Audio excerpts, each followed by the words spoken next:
So this is brushing with other people's local history. And as Ivan has explained, I was born just outside Hull. So I'm not a Scot, I'm next best thing, which is somebody from Yorkshire. And you will remember that in the olden days, Yorkshire was divided into three. The North Riding, the East Riding and the West Riding. And Hull is in the East Riding. Nowadays, of course, it's Humberside and all sorts of things. And there's even a South Riding, which really goes against the grain. Now, when Kirkintilloch had its market in 1170, and the borough charter was, well, it was a bit disputed, I gather, when the borough charter was actually granted, but around about 1214, I gather. Hull was first mentioned in 1193, so a little bit behind Kirkintilloch, and it was called Wyke, and it was founded as the port for a monastery not far away. And this church, until very recently, was called Holy Trinity Church. Now, while Glasgow Cathedral was dedicated in 1136, this church wasn't built until 1285. So yet again, Hull is behind the Kirkintilloch area. And we were granted the right to hold a fair in 1297. So Kirkintilloch already had a market, a charter, and Glasgow had a cathedral, and Hull was granted the right to have a fair. And that fair still continues. It was one of the highlights of my year. In October, there was a week of the Hull Fair. And then Wyke was renamed as Kingstown upon Hull in 1299. Now, the reason I'm showing the picture here is because of the font. Now, this is an old picture. When I grew up, everything was in black and white or sepia and white. And something that I had absolutely no part in arranging, but something of which I am really quite proud, is that I shared the font, given a couple of 100 years difference, with William Wilberforce. Now, William Wilberforce was born in 1759 and was baptized a couple of months later. And so I have that in common with William Wilberforce. And William Wilberforce was almost part of our childhoods in Hull. Even the primary school I went to, one of the teams was called after William Wilberforce. Unfortunately, I was in Andrew Marvell's team, and I never did understand Andrew Marvell's poetry, but I certainly understood what William Wilberforce stood for. And that, of course, was the abolition of slavery, which happened in 1833. Now, while I was preparing for this, I got in touch with members of the committee and asked them 3 questions. And thank you, committee members, for your full and helpful replies to these questions. And these are the questions I asked, because I realized that this talk would possibly touch on some of these, and I was keen to have other people's views about these questions. So the first one was, why is local history important to you personally? And the second one is, why do you find it so interesting? Now, we wouldn't be members of the society if we didn't find it interesting, I guess, but why is it so interesting? And then the third question, what role do you think local history has beyond the immediate area? And I'll go back to these questions on the way through this talk. But the first one, why is local history important to you personally? And here are some of the answers that I had. Somebody said, local history is basically stories at a personal, small-scale level, and everyone loves a good story that they can relate to. Local history helps us to fix ourselves in time and space by showing us where we came from and how we got here. What is the same and what is changed? 2 or 3 of the committee members are or were history teachers or history graduates, and their interest in general history was included local history, and feeling that it could be very illuminating. And then 2 or 3 people who had moved into the local area became interested in the local history because it was all fresh and new. They hadn't grown up with it. So let's move on. You remember I said that William Wilberforce was involved in the abolition of slavery, and that happened in 1833. I went to Nigeria, as Ivan has said, in the mid-1970s, and I was in the northern part of the country, and the language there is Hausa. And on my Hausa course, I was taught by Kay Maxwell, the British lady that you can see, and Rakiya. Now, Rakiya and Kay had been childhood friends, but what was particularly interesting is that Rakiya was a slave, had been a slave, a freed slave. And Kay's parents were pioneer missionaries, and they had played together as children. So let's go back to the beginning of the British involvement in Nigeria.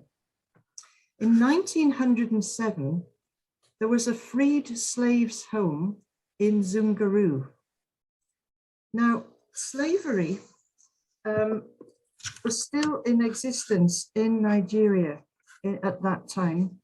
Zungaru was the capital of the Northern Protectorate, and it's near the town of Kaduna. And I'll show you that on a map in a minute.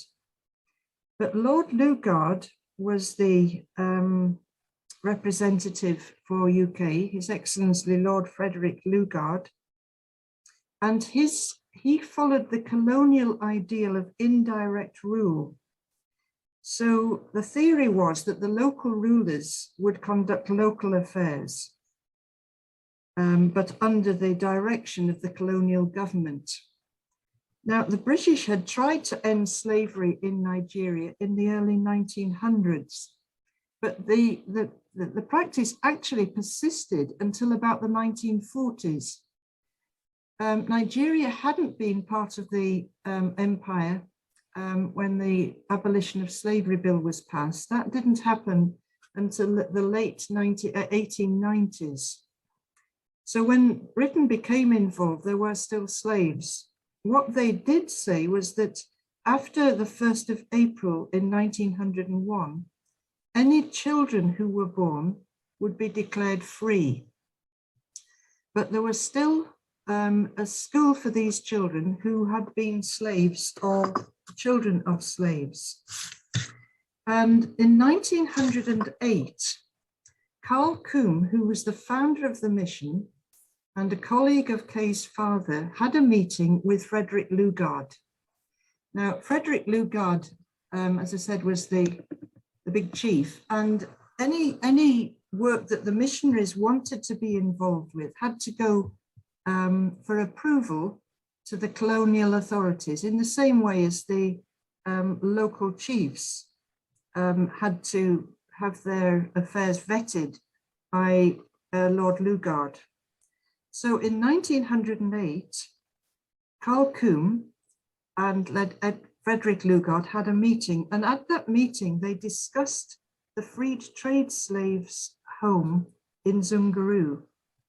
And for some reason or another, it was decided that the children and adults from that home would be transferred to a home that had been set up by the missionaries on the Benue River at a place called Ramasha. And there were something like 200 slaves who were transferred. Now, you see on the map that Zungaru here, I don't know if you can see my pointer, but Zungaru is close to Kaduna, and Ramasha is down here near Lafia. And I worked in this area here, so not far from Rakiya. And that journey is a long way. Even nowadays, it would take you about 5 hours to drive. And how they transported 500 slaves or former slaves and all their luggage, I have no idea. There are railways in Nigeria now, but they weren't built until the 1920s. Whether they went down some of the rivers, whether they trekked, I really don't know, but it was a long way. But by 1909, here they are in the freed slaves' home under the mission. And Rakiya was one of these little girls, probably on the front row.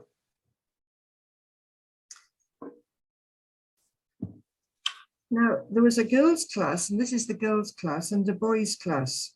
And this, when the home was handed over to the mission, there were some girls, it was reported by the Reverend David Forbes, who was a superintendent, that some of them were blind, or they had sight that was so defective that they couldn't be taught with the other children. And Reverend Forbes and his wife went on furlough in 1915. And while they were in the UK, they learnt Braille and then went back the following year and started teaching these visually handicapped children the Braille, how to read in Braille. And one of them, a little girl called Batu, a very bright child, she became a pupil teacher for the rest of the blind children. And she then started translating books of the Bible into Hausa. She was baptized and she took the name Milkatu. And she only died a few years ago. I didn't meet her, but friends of mine actually met her. There were also 2 deaf and dumb boys in the class, in the school, and the Reverend Forbes taught them sign language. And in some ways, he was way ahead of his times. He taught the other boys in the class sign language as well, so that the whole class could communicate. Now, when the government inspectors went to inspect the school in 1920, they commented very favorably on the class for the blind and the deaf, and mentioned also that there were 4 somewhat mentally deficient children. This is their words. And they were so impressed that they gave a grant to the school of £99, 15 shillings and 7 pence. And really, this was the beginning of the missions and then the church's involvement in special needs education in Nigeria, all from that freed slaves' home.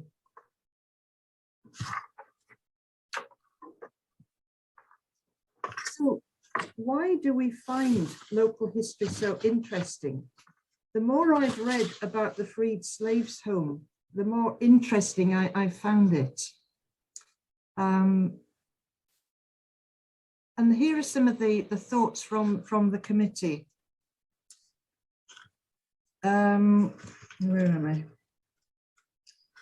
2 people actually commented that as a species, we're very curious creatures. Well, you could take that either way, but I think what they mean is we're very interested in what's happening and want to find out what's going on around us. And this is a very interesting comment by somebody. Frequently, there are opportunities to challenge accepted views surrounding local history, and I would say surrounding world history. This whole thing about slavery in Nigeria is maybe a bit of an eye-opener. However, it is possible that new sources of information or a re-examination of source material can open up different avenues of research with surprising results. And it's also about the satisfaction of solving a difficult puzzle, of which more anon. And then there was the comment by 2 or 3 of the committee saying that what they found so interesting were the links between the past and the present. So that was the second question. I don't know if any of you have ever actually been to Hull, but Hull is an area devoid of red telephone boxes. I spent the first, well, until I went to St Andrews, I hadn't lived anywhere where there were red telephone boxes. Because I had a broad education, I knew there were such things, and I probably had actually been in one, but I was surrounded by white telephone boxes. And the other thing to point out is that over the door is the word telephone, but missing from there is the crown that you find on most K6, most recent K6 telephone boxes. And the reason for these anemic looking telephones is that Hull, right from the very beginning, had its own telephone company, and it still does. It's linked into the national network, obviously, but it is completely independent. So, as Ivan said, I went up to St Andrews and then to Dundee, and I was in the land of the red telephone boxes. And I've always had a thing about red telephone boxes, so you can imagine that my joy was full when I arrived in Kirkintilloch and found red telephone boxes made in Kirkintilloch. And you'll recognize these two telephone boxes, I'm sure. But have you ever noticed, look at the crowns above the door, they're different. One is the Queen Margaret Scottish crown, and the other one is the King Edward one. So they are actually different. Now that there must be a story and an explanation there. And maybe somebody like Don will be able to tell me the details of that. But that's just an observation about our famous telephone boxes in the middle of Kirkintilloch. And wherever you go in the old empire, you will find sometimes red telephone boxes, sometimes yellow telephone boxes like this one in Tanzania. And you'll also find red pillar boxes like this one in Gaza. And it's an interesting thing, but wherever you are in an old Commonwealth country, there is a certain feeling about them, very often because the language is English. But some of the rules and the laws and the general demeanor of the place often has an undercurrent of Britishness to it. We're going to go down a rabbit hole. And that was why I was so relieved that somebody had pointed out one of the fascinations of local history is that it often leads us to changing our conclusions about certain things. And I was of the opinion, and I don't know where I got this from, that red telephone boxes, the Liverpool Anglican Cathedral, and Commonwealth war graves were all designed by the same person. Because if you look at the shape of the top of them, barring the little towers sticking up out of the cathedral, they're all roughly the same shape. And that shape was one of the trademarks of this man, Giles Gilbert-Scott, and he won the competition for the red telephone boxes. However, it seems to have been a committee chaired by Lutyens who designed the Commonwealth war graves. And it was his friend Gertrude Jekyll who did the plantings for the early cemeteries. Now, I'm a sucker for cemeteries. And if Don is ever doing a guided tour of the Old Isle Cemetery, I'm usually there because I really am interested in cemeteries. It's a bit ghoulish, I know. And I do wish sometimes they would actually put the diagnosis on the graves, but then you can't have everything. And I've got quite a good imagination, so that maybe fills in the gaps. I had reason to be in Gaza. I was teaching with a team of British people led by Moira Leng, whose father was a colleague of mine in Regent Garden Surgery. And we were to teach at the Islamic University in Gaza. And we were taken to the Commonwealth Grave Cemetery. And it's a beautiful place. And And you see that the characteristic shape of the graves there. But here's a little bit of background about the Gaza cemetery. There were 3 battles of for Gaza in the First World War, 1915 to end of 1917. And the French, the British, the Egyptians, the Turks, all sorts of people were involved in these various battles. And by the end of 1917, the city was in ruins and was deserted. And the Brits sent in casualty clearing stations by the end of that month. So by the end of November 1917, there were casualty clearing stations, but the whole place was destroyed. Now, some of the earliest burials were made by the troops who had actually captured the city. About 2/3 were brought into the cemetery from the battlefields after the armistice in the middle of November, and of the following year rather.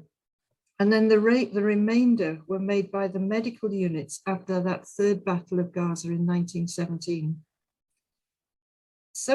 In some cases, they represented reburials. So it's a mishmash really of how the bodies came to be in that one place. But altogether, there are 3,217 Commonwealth graves from the First War. Nearly 800 of them were never identified. In the Second World War, there was 200 odd burials. And there are post-war burials for various operations in the area that involved British troops and Commonwealth troops.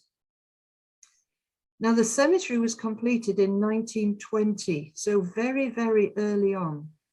And you can see a little bit of the planting there that Gertrude Jekyll almost certainly would have been involved with. And these are heat and drought tolerant plants for the most part. Lots of lavender and succulents. It really is, from a horticultural point of view, it really is very beautiful. But an interesting thing about this cemetery is, this is the team of us who were teaching at the university. And this is Moira Leng here.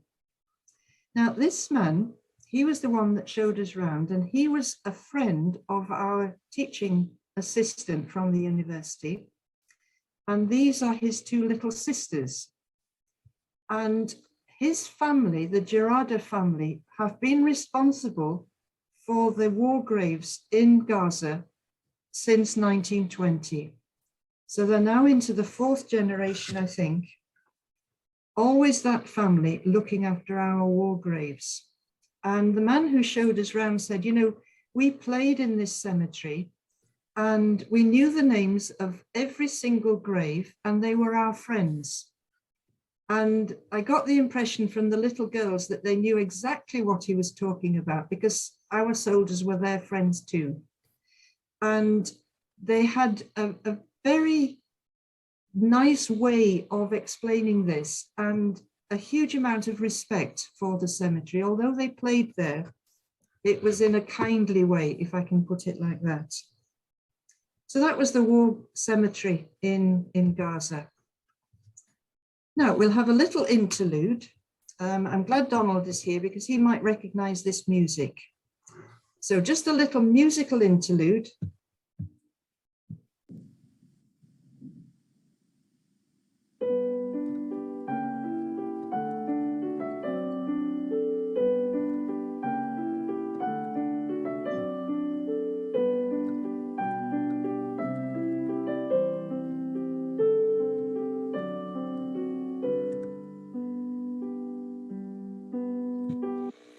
So that's Schumann's of Strange Lands and Peoples. And as Ivan has said, I became involved in Albania in 2005, before I retired even.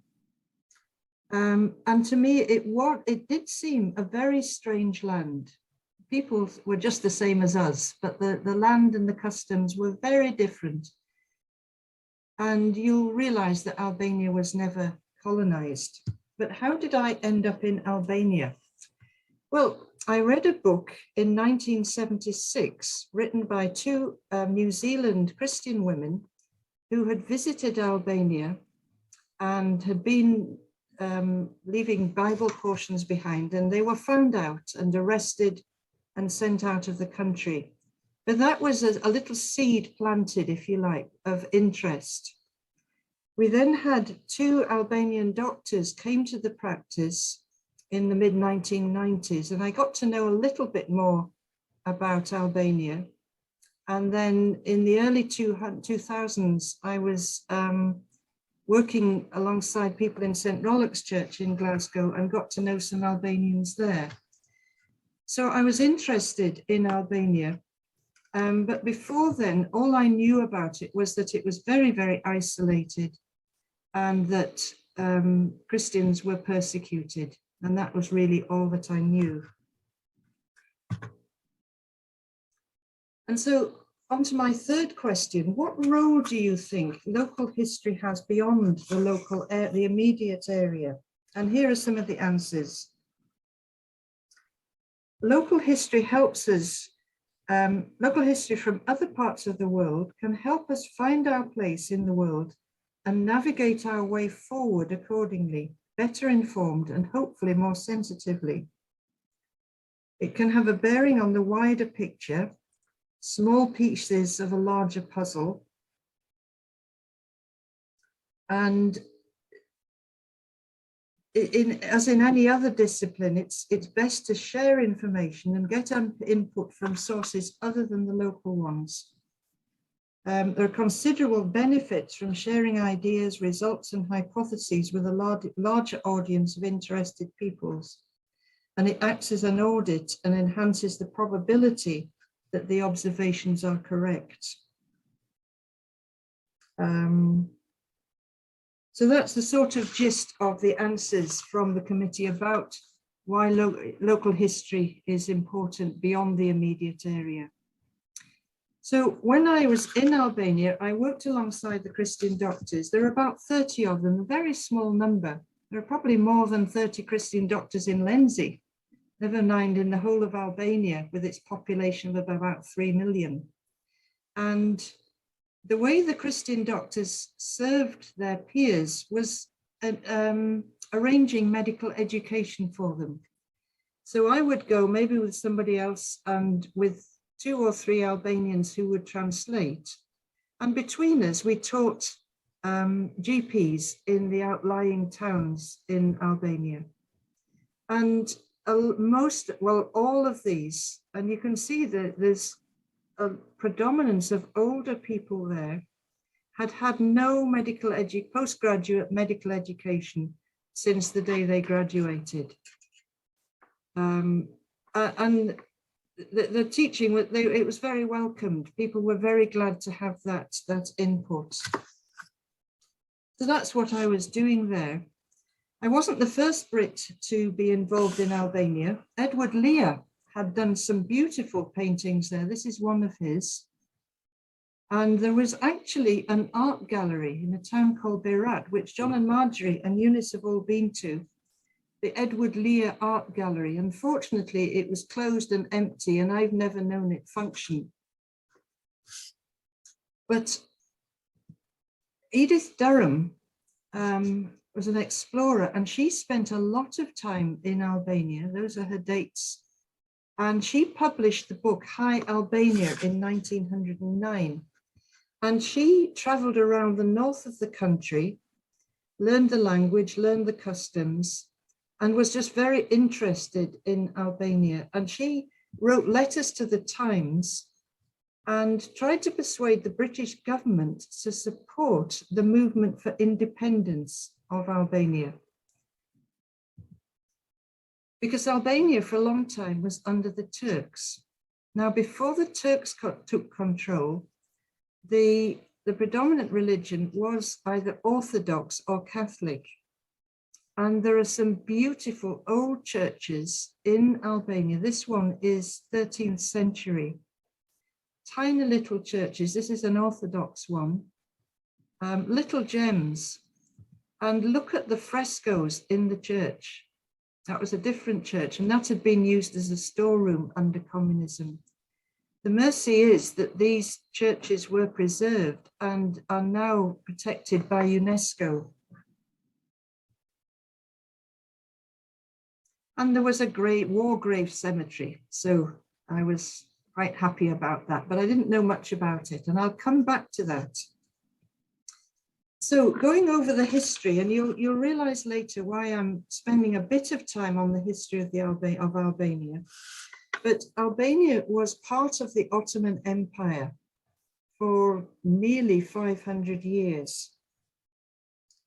They placed a garrison there in 1418 and took over the formal jurisdiction in 1431.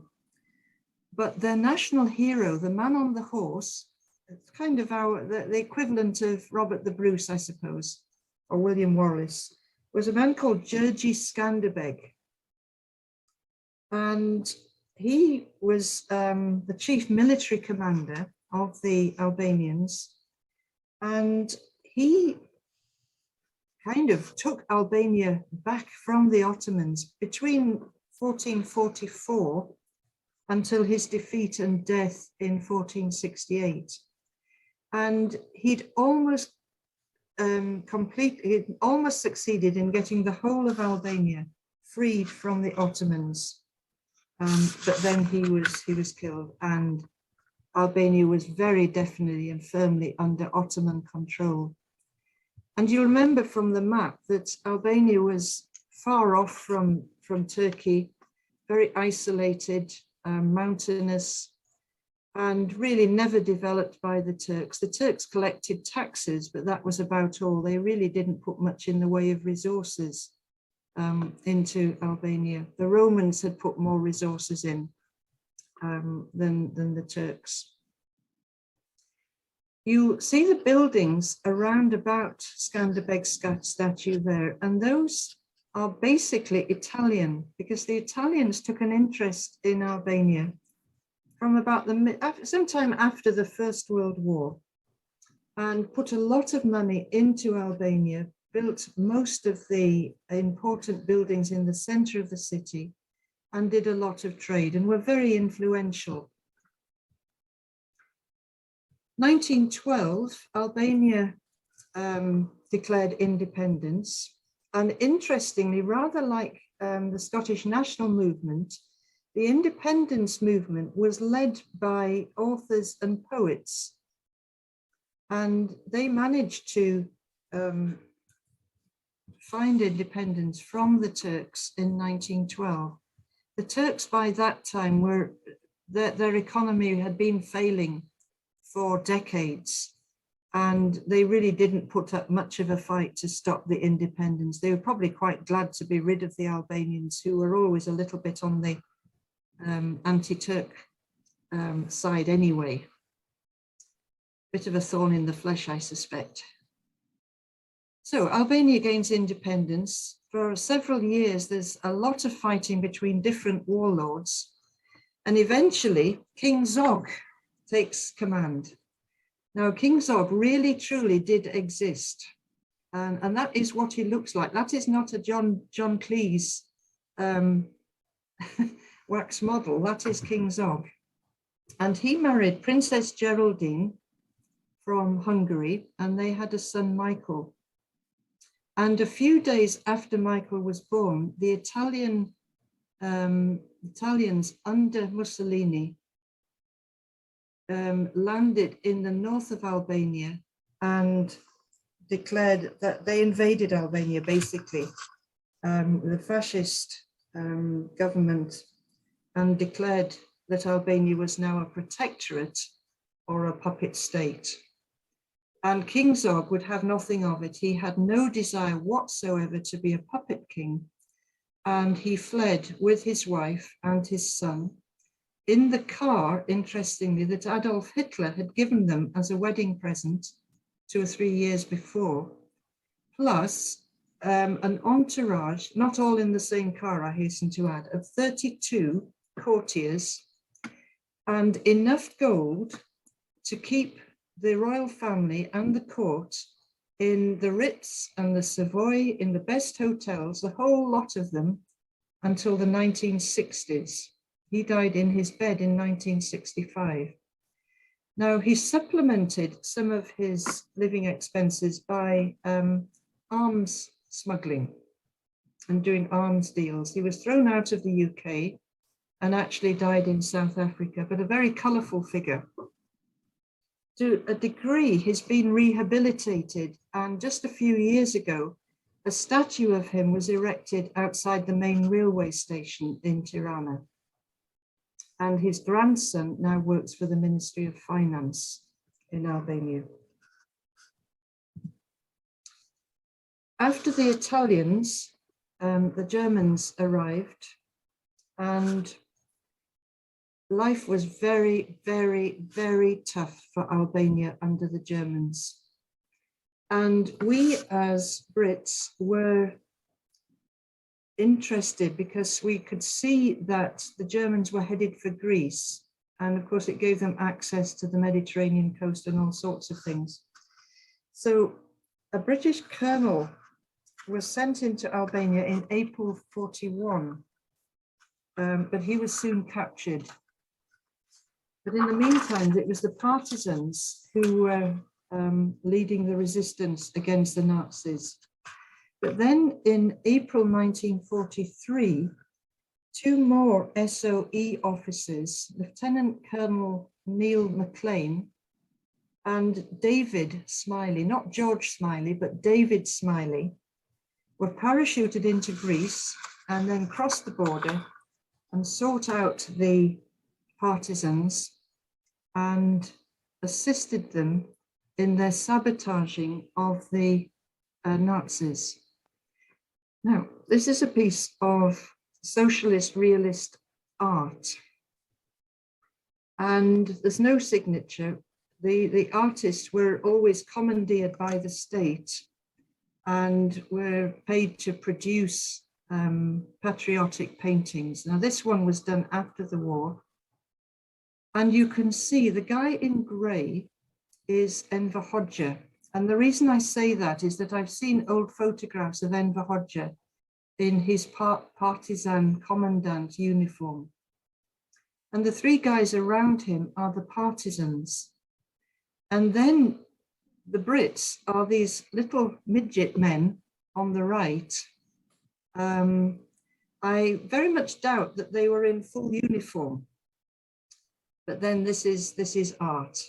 But that really is depicting the relationship of the Brits with the partisans. We were there to help them drive out the Nazis. There were followers still of King Zog, the nationalists, but they were reluctant to sabotage their fellow nationalists. They wouldn't call themselves fascists maybe, but they were more nationalist than the partisans, who were very definitely left-wing and communist. And undoubtedly, some of these SOE people would have been trained in Scotland. And interestingly, one of them, there were probably about 80 or 90 British people helped the partisans, possibly even more. But one of them, interestingly, was Bill Tillman. And some of you may recognize that name. Bill Tillman was a Himalayan explorer, and he was in Albania. But the operations of the Brits in Albania were severely hampered by their absolute ignorance of Albania itself, of the peoples, the customs, the geography. A lot of their information was from Edith Durham's book, which you remember was published in 1909. And they'd only ever had a very low-level diplomatic presence in Albania.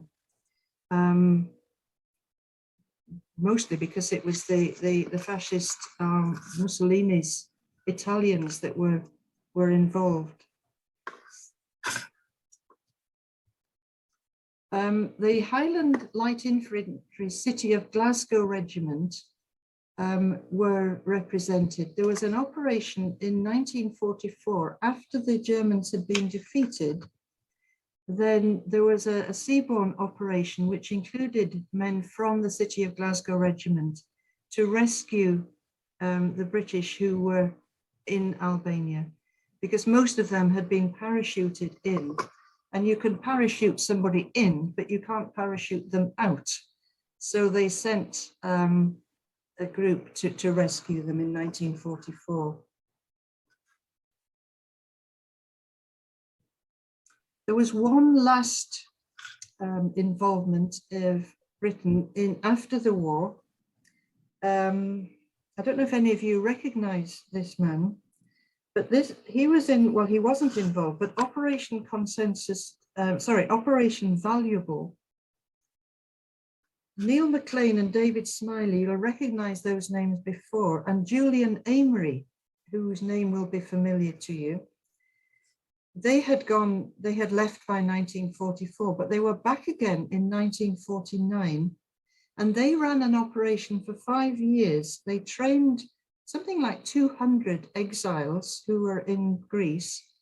These exiles were dropped back into Albania. And this time the attempt was to overthrow the communist government or the communist leadership. And this man is Kim Philby, and it's reckoned that he betrayed that operation, and that the Albanians who were being trained by the Brits were rounded up and executed, and 1,000 members of their families also were either imprisoned or executed as a reprisal. So that was the last really official involvement in Albania. So the Germans had been excluded. There was fight after the end of the war, as you realize, there was fighting between the nationalists and the communists, and the communists won hand down, and Enver Hoxha became their leader. He was a dictator. He was paranoid, increasingly paranoid, and wanted to protect his people, and isolated Albania. And what I hadn't realized, I thought it was just the Christians that had been persecuted, but basically it was anybody who really dared to believe that there could be any higher power than himself that would lead to their persecution. So it was Christians, Muslims, people of the Baha'i faith, any religion at all. Anyone that acknowledged a higher power was persecuted, rather like North Korea now. Anyway, Enver Hoxha was not immortal, and he died in 1985. But interestingly, Norman wisdom was approved of. Enver Hoxha didn't approve of anything very much with Albania. Even China and Russia were not communist enough. Even Stalin, he just was too weak and wobbly as far as Enver Hoxha was concerned. And Albania cut ties first with Russia and then with China. But they liked Norman wisdom and had appreciated his sense of humor.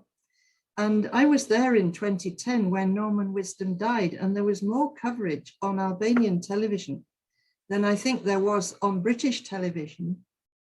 And he even had a commemorative stamp. So that, that really was quite amazing.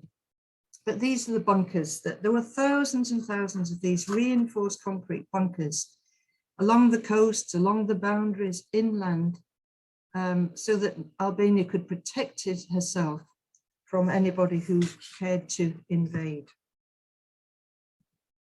So Enver Hoxha died. He was given a state funeral. His grave was guarded night and day, highly revered, and it was under the statue of Mother Albania in the Cemetery of the Martyrs on a hill in Tirana. And that cemetery is still there. You can see Mother Tirana from all over the place. And then in 1991, communism fell. Enver Hoxha's massive statue was pulled down and Albania became a sort of democratic socialist state.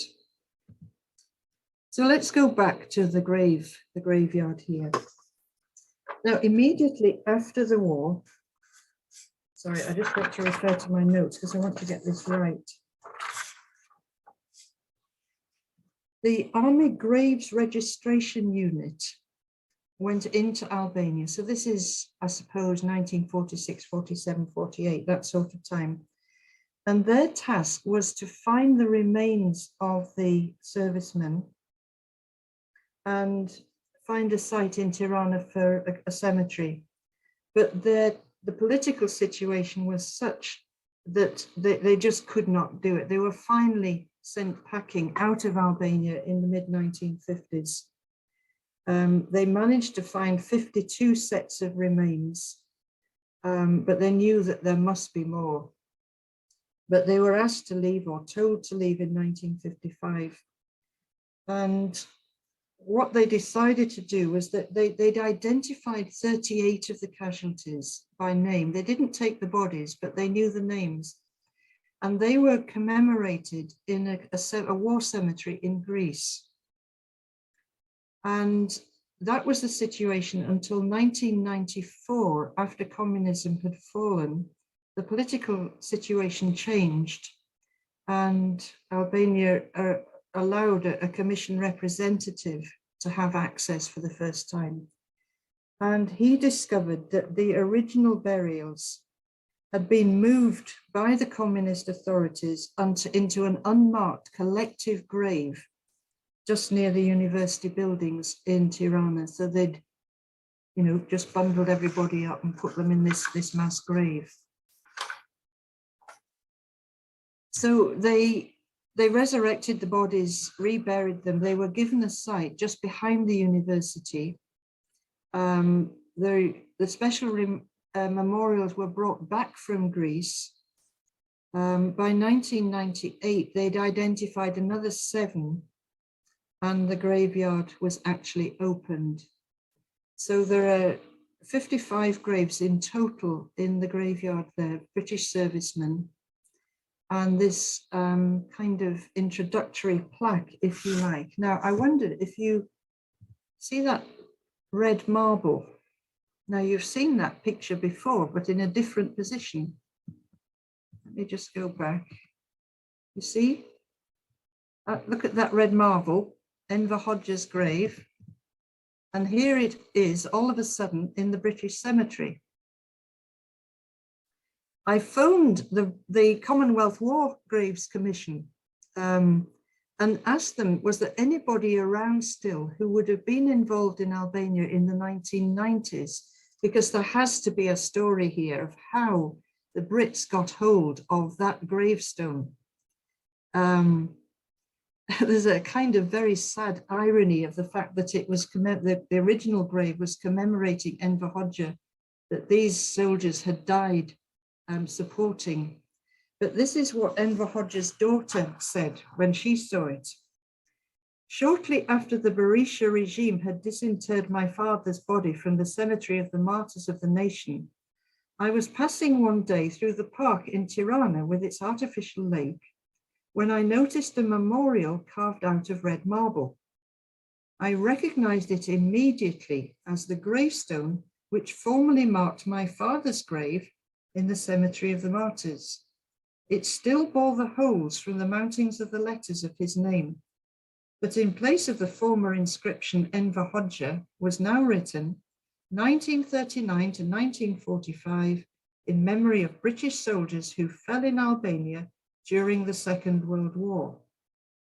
As if it was not enough that these soldiers of the Second World War should be buried far from their homeland and their families, now they must bear the weight of the gravestone of Enver Hoxha, a state that seals the gravestone of a man who led the country's war of national liberation in order to transform it into a memorial for foreign soldiers, is a state totally lacking in any semblance of dignity.